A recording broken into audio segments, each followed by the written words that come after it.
Profil Abdul Haris, Ketua Panpel Arema FC jadi tersangka tragedi Kanjuruhan, jual tiket melebihi kapasitas stadion.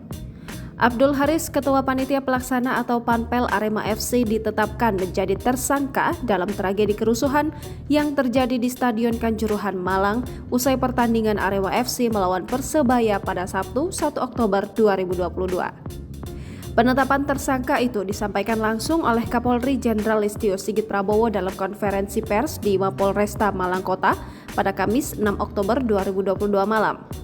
Jenderal Listio Sigit mengatakan Abdul Haris ikut menjadi tersangka dalam tragedi Kanjuruhan di Kanjuruhan karena tanggung jawabnya sebagai ketua pelaksana pertandingan. Menurut Sigit, Abdul Haris sebagai penanggung jawab pertandingan abai terhadap keselamatan penonton. Salah satunya adalah dengan menjual tiket melebihi kapasitas stadion. Abdul Haris termasuk orang lama di Arema. Pada 12 tahun silam, ia pernah dilarang aktif di persepakbolaan nasional selama 20 tahun. Ketika itu, Abdul Haris terbukti mencoba menyuap Komdis PSSI dan melakukan pencemaran nama baik. Hukuman tersebut berawal dari hukuman kepada panitia pelaksana Arema karena penonton meluber saat pertandingan melawan Persema.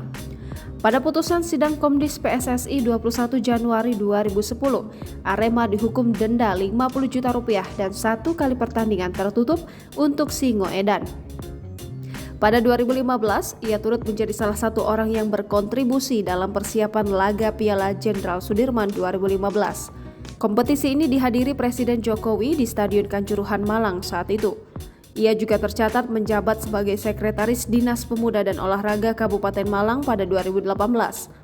Kemudian, dirinya juga menjadi pengaman ketika Arema berlaga di Piala Presiden 2019 silam. Selain jadi tersangka, kini Abdul Haris diberikan sanksi dari Komisi Disiplin PSSI. Abdul Haris dilarang beraktivitas di sepak bola Indonesia selama seumur hidup.